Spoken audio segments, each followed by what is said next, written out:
Really excited to share a little bit more about self-leadership. I really think it's a skill we all need, something I work with my clients with in both therapy, coaching, and speaking. So I'd love to start by sharing a story with you all. I'll never forget the day that changed everything for me. I looked at my calendar and there was no white space, not a gap, no space to breathe, just back to back to back appointments. A full week of faces, decisions, and people who needed something from me. I remember staring at the screen, just hoping someone would cancel. Just one moment to catch my breath, but there wasn't one. My chest tightened. I could feel the tension creeping in my shoulders and that slow, dull ache of another migraine coming on. But I didn't change anything. I simply pushed through. I saw every client and held every session. And by the end of the day, I wasn't just exhausted. My body had completely shut down. From the stress, from the overwhelm. I withdrew from everyone, including the people I love, because I just couldn't even function. I remember laying in bed, in the dark, exhausted, disconnected from my husband, and just overwhelmed by the pressure. And what concerned me most was this. From the outside, I still looked high functioning. I was still getting things done, still showing up, still achieving. I even got praise for what looked like success to other people. But internally, I was running on fumes. And I think that's the part we don't talk about enough with high-achieving leaders. Because sometimes burnout doesn't look like falling apart. Sometimes it looks like continuing to perform while quietly disconnecting from yourself. Can anyone relate to that? In that moment, I realized something that changed how I lead and how I live. I was a therapist who specialized in human behavior, and I couldn't even regulate myself. The thing about pressure is that it doesn't care about your credentials, your title, your experience, or how many people are counting on you. When pressure rises, stress increases. And if you haven't built the internal tools to meet it, it runs the show. Through your decisions, your tone, your presence, through everything. Gallup research shows that managers account for at least 70% of the variance in how engaged a team is at work. So that means the pressure you carry doesn't just stay with you, it travels into every meeting, every conversation, to every person on your team. Other studies show that 57% of employees who reported they've quit specifically because of their boss. So that means often people are quitting bad managers, not companies. And yet, most leaders have never been taught how to regulate themselves. We need to stop teaching leaders how to only manage the work and start teaching them how to manage themselves. I spent over 17 years studying human behavior and working closely with high-achieving leaders, people who are successful, capable, and respected.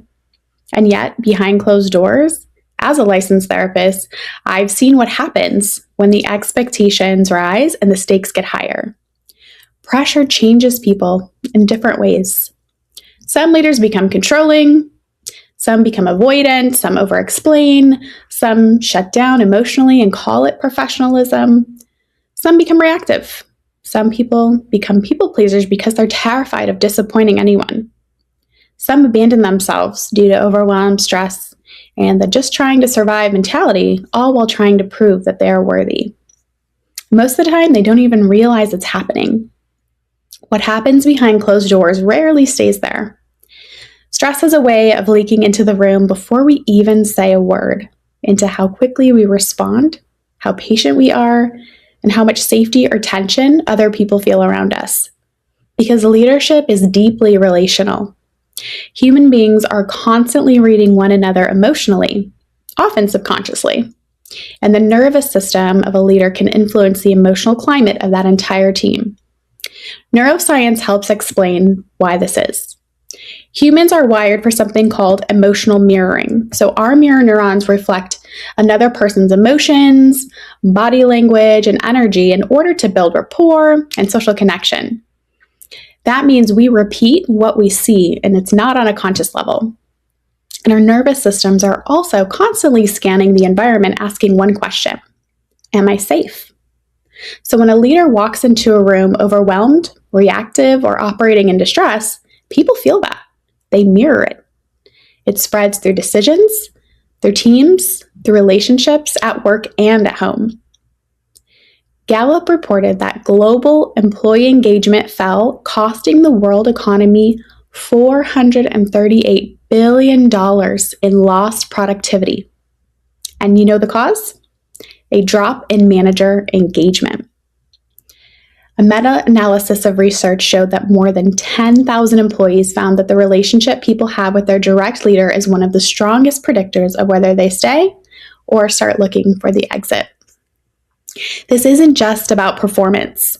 It's about the ripple effect of how we show up in the moments that matter the most. So I want you to think about the best leader you've ever worked with. Chances are, before you remember what they accomplished, you remember how you felt around them. Maybe you felt safe, calm, capable, seen. That feeling matters more than we realize. We keep teaching leaders how to manage the work, but no one's teaching them how to manage themselves. In my case, I had left a job working for someone else to work for myself, and what surprised me was that changing my environment didn't automatically change my internal state. I still encountered the symptoms of burnout until I started building my own toolkit and practicing the skills daily that helped me return to myself before, during, and after stressful moments. And those skills changed everything. Not because life became pressure-free, that's not realistic, but because I stopped letting the pressure fully take over. These skills matter whether you manage a team, lead in your family or community, or work for yourself. One of the most powerful things a leader can do is learn to regulate themselves and lead with calm, clarity, and intention. So here are 4 tools you can take into your next leadership moment. First, try a tactical pause. So the next time you feel your nervous system spike in a meeting, I want you to place both feet flat on the floor and take one slow, full, deep breath, just to pause before reacting or responding. Even 30 seconds can feel like a lot of time, but it's just enough for that mental reset. That pause is the difference between a reactive leader and a regulated one. Second, decide who you want to be in this moment.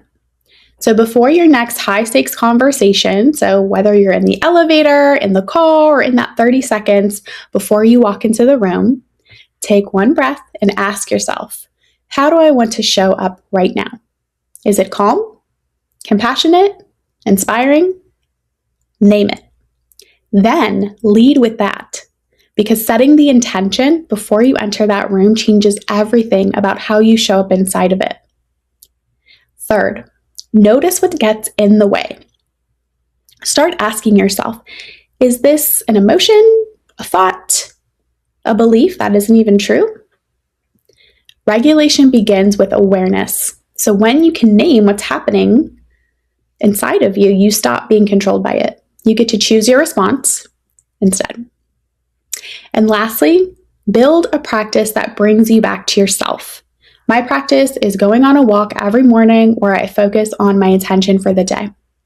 It's simple, it's non-negotiable, and it's not just about fitness, but it's about arriving at my day regulated and ready.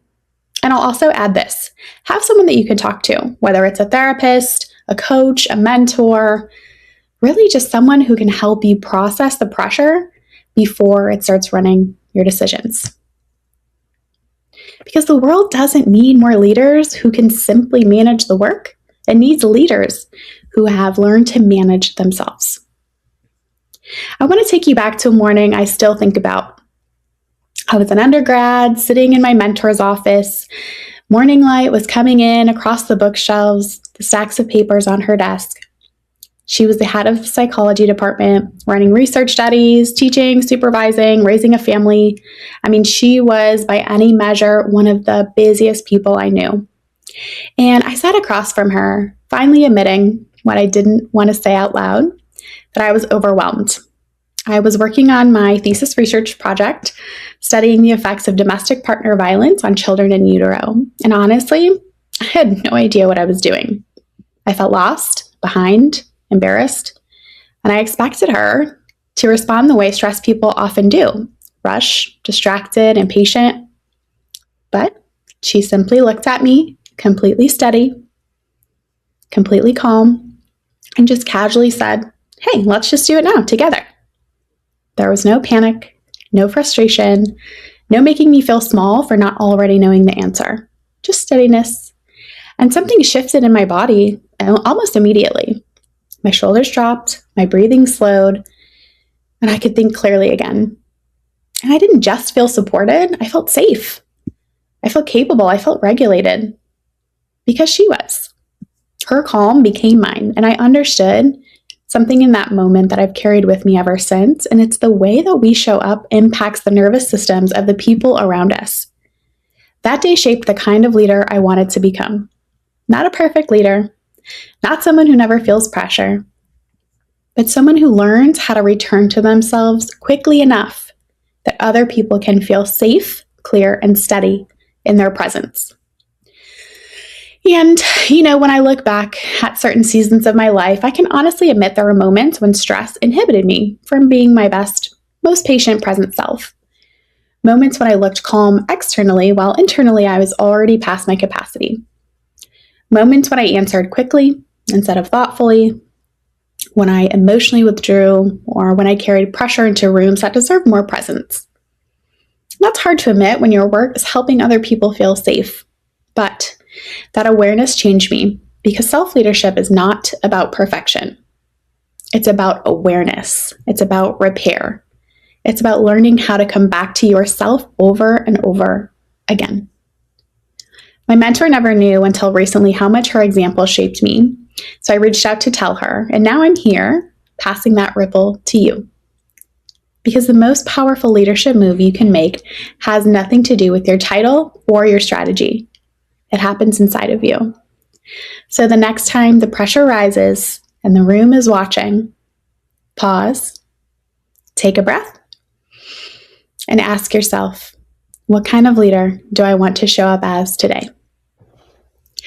Thank you so much for listening, and I hope that you will give me a little bit of feedback. If you have the time, feel free to scan the QR code, or you can go to talk.ac/Angela Williams. The code is Angela, and not only will you get to give me some feedback, but you'll also get connected to me.